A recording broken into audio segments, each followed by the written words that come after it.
بسم اللہ الرحمن الرحیم۔ اس سے پہلے ہم نے اور تنظیموں نے اور جماعتوں نے ایک آواز دی تھی کہ سکریٹریٹ میں جو مسجدیں شہید کر دیا گیا تھا اس کے خلاف آواز اٹھائی تھی۔ اس کے 24 گھنٹے کے اندر سی ایم صاحب نے یہ اعلان کیا کہ ہم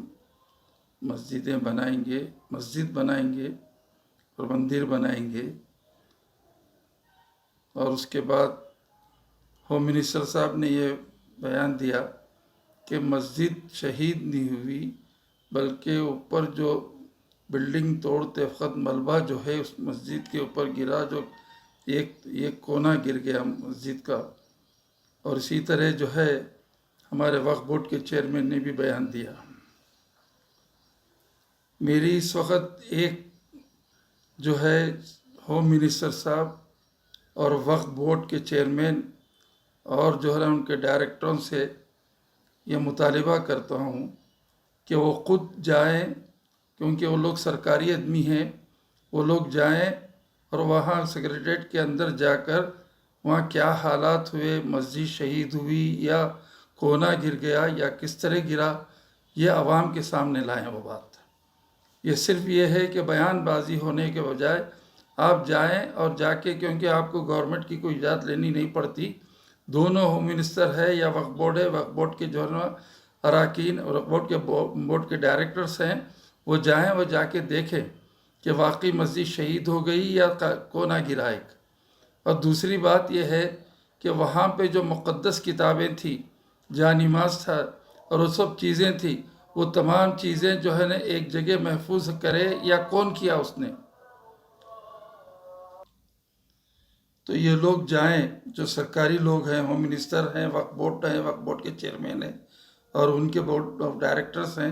وہ جائیں اور جا کے وہاں کے حالات کو عوام کے سامنے لائیں۔ کیا مسجد کو شہید کر دیا گیا یا جو ہے اس کو جو ہے نا ایک کونا گر گیا ہے؟ اور دوسری بات یہ ہے کہ وہاں پہ جو کلام مجید تھے اور جانماز تھے وہ کہاں محفوظ رکھے اور کس نے محفوظ رکھا، کس نے اٹھایا اس کو، کس نے اٹھا کے کہاں محفوظ رکھا، وہ بھی بتائیں۔ اور دوسری بات یہ ہے، خیر اب تو کورٹ کا آرڈر ہے جو ہے نا 15 تک نہیں توڑنا بول کر، جب وہ آرڈر آ جائیں گا، جو اجازت مل جائے گی، تو 25-30 ایکڑ پہ مبنی ہے وہ سکریٹریٹ پورا۔ جب ایک لیول ہو جائے گا تو مسجد کا نام و نشان نہیں رہے گا۔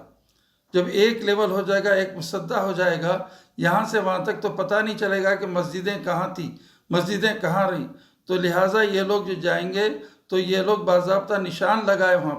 وہاں پہ جو ہے نا لوہے کے جو ہے نا لے کے نشان لگائے، وہاں پر بڑے بڑے اینگل لے کے گاڑیں کہ یہ مسجد کا نشان ہے، یہ مسجد تھی یہاں پہلے۔ اس طرح ہماری محفوظ رہ سکتی ہے اور اسی جگہ مسجد بن سکتی ہے، ورنہ جو ہے نا 25-30 ایکڑ زمین میں جب مسطح ہو جائے گا تو پتہ نہیں چلے گا کہ مسجد کہاں تھی اور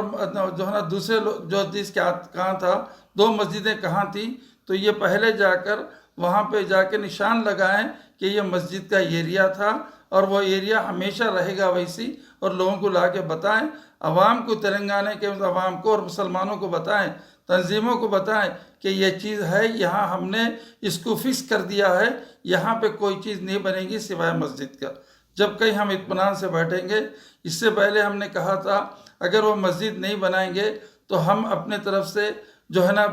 لوگوں سے مشورہ کر کے، جمعیت کے ریاستی جمعیت علماء سے مشورہ کر کے ہم پرامن طور پہ احتجاج کریں گے۔ اس لیے ان کو یہ وقت دے رہے ہیں کہ یہ لوگ جائیں اور بتائیں کہ ہمیں 8 دن 10 دن کے بعد بتائیں کہ بھائی یہ حالات یہ ہے۔ اس کے بعد اگر بتانے کے بعد ہم جو ہے نا اس کو آگے سوچیں گے احتجاج کرنا ہے یا نہیں کرنا ہے، لیکن جب تک ہم اطمینان نہیں کریں گے کہ یہ لوگ جا کے عوام کے سامنے وہ حقیقت کیا ہے وہ سامنے لائیں۔ جو مسجد کو یا جو ہے بلڈنگ توڑتے وقت ملبہ گرا یا شہید کر دیا گیا، یہ نہ کسی علماء سے پوچھا گیا، نہ مسلمانوں سے پوچھا گیا، نہ کسی علماء سے پوچھا گیا، کسی سے نہیں پوچھا گیا۔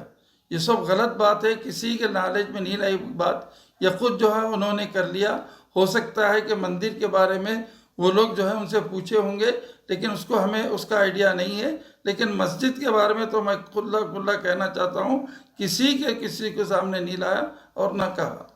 اور میں پھر ایک بار گزارش کرتا ہوں یہ ہوم منسٹر سے اور جو ہے چیئرمین سے اور ان کے جو ہے نا بورڈ آف ڈائریکٹر سے، وہ جائیں اور جا کے مسلمانوں کو حقیقت کے سامنے لائیں، اور مسجد جہاں ہے وہاں پہ نشان لگائیں، کیونکہ 25 ایکڑ 27 ایکڑ لیول ہو جائیں گا تو پتہ بھی نہیں چلے گا ہماری مسجد کہاں تھی کیا نہیں تھی۔